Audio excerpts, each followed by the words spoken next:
2025, RR mengajak korban pulang. Ya.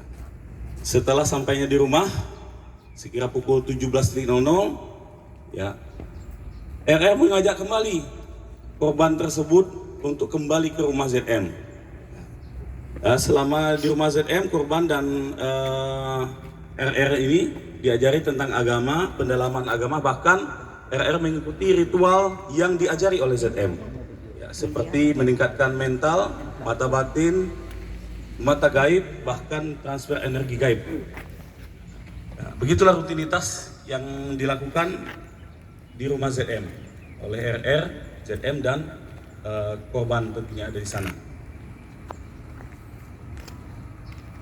Kemudian selama di rumah ZM ini RR dan ST tidur di ruangan tengah, ya, yang hanya berlantai kemudian beralas tikar. Sedangkan ZM tidur di kamarnya, ya, yang mana ZM kemudian di rumahnya itu ketika kita cek TKP itu ada beberapa kamar, ya, ada terdapat 4 kamar, 2 kamar berada di belakang, kemudian 1 kamar dan 1 kamar tempat ritualnya tersangka RR. Ya. Kemudian selama di kediaman tersebut, ZM menyampaikan kepada RR dan ST tidak boleh pegang handphone, ya, tidak boleh berkomunikasi sesama ST dengan RR, ya, sehingga korban tidak ingat pastinya hari dan tanggal berapa saat sedang belajar dan pendalaman agama dengan ZM. RR mengeluh. Nah, disinilah poinnya referan awalnya. RR mengeluh pada ZM kalau RR kurang bergairah dengan korban, ya, dan merasa sangat lelah apabila setelah melakukan hubungan suami istri. Ya. Kemudian ZM langsung menjawab, ya, ini kami kutip dari pemeriksaan, ya, pemeriksaan kepada korban. Ada saksi-saksi, ya, kurang lebih seperti ini. Istrimu ini memang bukan istrimu, ya, karena di dalam dirinya ada setan dan banyak santet, jarum, bahkan ulat di dalam tubuhnya, ya. Lalu RR percaya dan bertanya, jadi bagaimana guru? Bagaimana cara mengobatinya? Ya, kemudian ZM menerangkan caranya dengan mandi taubat dan bersetubuh dengan saya agar segala santet dan virus yang ada di dalam istrimu ini hilang. Saat itu pernyataan SM tersebut sangat bertentangan dengan kehendak korban. Ya, hasil pemeriksaan terhadap korban menerangkan ST sempat menjawab, mengapa harus seperti ini Tuan? Nah, RR mengatakan pada ST, ikuti saja supaya kamu sembuh. ST melihat RR percaya dengan pernyataan SZM tersebut. Ya, pernyataan ZM tersebut tidak langsung dilakukan dan tidak lanjuti pada saat itu. Ya, ada selang waktu ini. Ya. Kemudian pada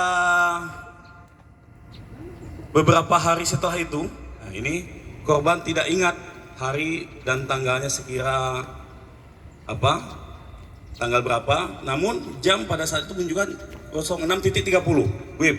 Saat RR sedang tidur di ruangan tengah dan ST sudah bangun dan duduk di ruangan tengah. ZM tiba-tiba datang mendekati ST, ya, dan menarik tangan ST berjalan menuju kamar mandi. Ya. Saat itu ZM menyuruh ST membuka seluruh pakaian agar melaksanakan ritual mandi taubat. Ya. Namun ST tidak mau. Ya, ST menerangkan, saya tidak mau Tuan, apa harus dengan cara seperti itu? Karena ST menolak, sehingga ZM memanggil RR, ya, yaitu suami korban, dan menerangkan ST tidak mau membuka pakaian untuk menjalani ritual mandi taubat. Ya. Akhirnya RR membukakan pakaian ST sehingga ST melakukan ritual mandi taubat tersebut dalam keadaan menangis. Ya.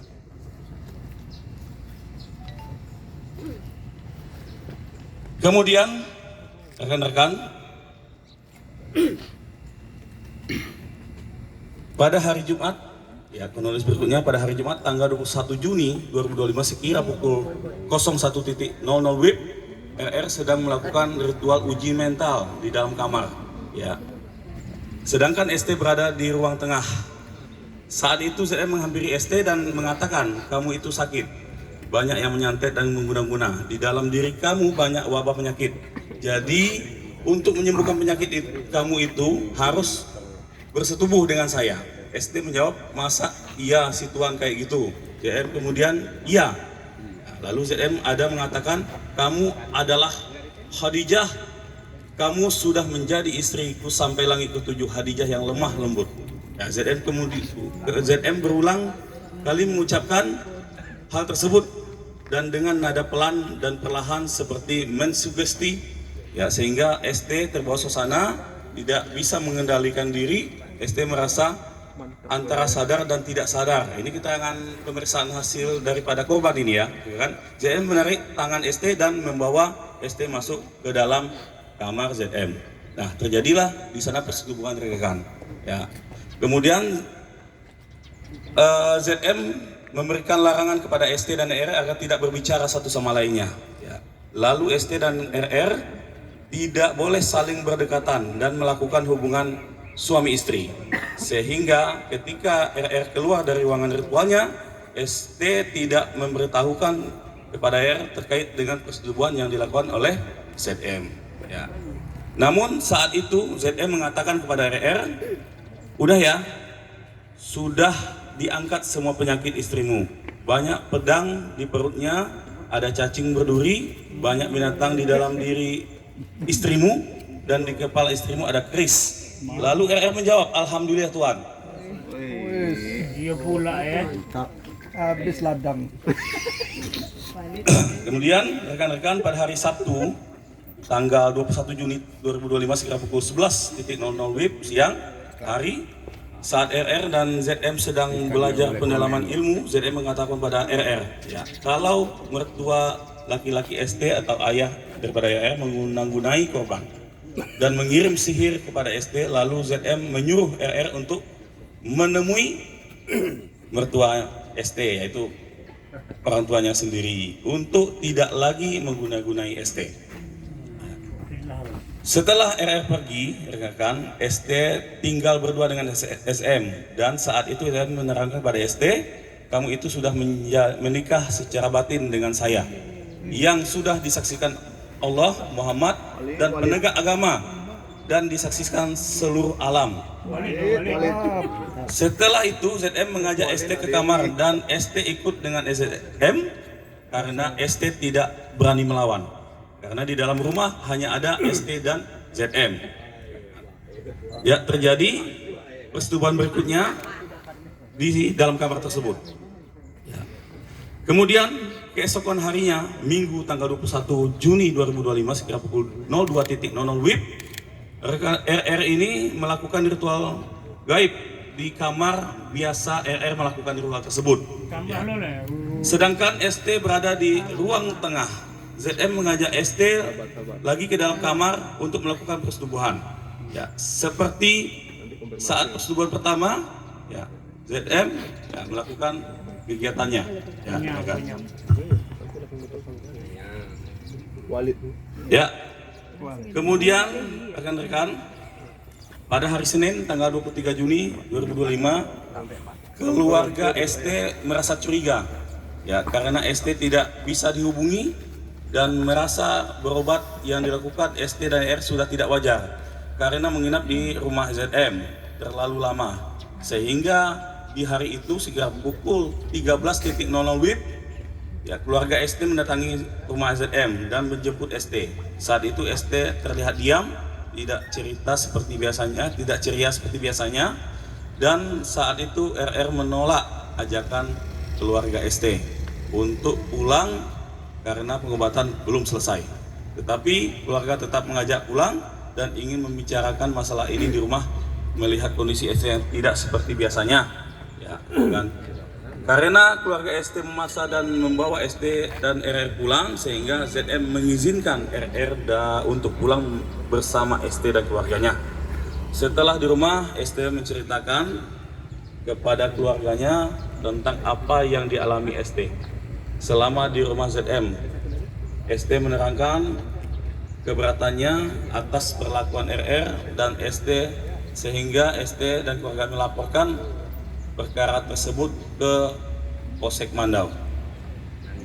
Dalam pengungkapan kasus ini rekan, penyidik telah melakukan serangkaian penyelidikan setelah diterimanya laporan daripada korban ini ya terhadap dugaan peristiwa tindak pidana kekerasan seksual, dan berdasarkan informasi yang didapat dari pelapor atau korban dan para saksi-saksi serta penyidik dapat mengumpulkan alat bukti lainnya, sehingga pada hari Jumat tanggal 27 Juni 2025 melaksanakan gelar perkara ya, dan menetapkan ZM dan RR sebagai tersangka dalam perkara ini.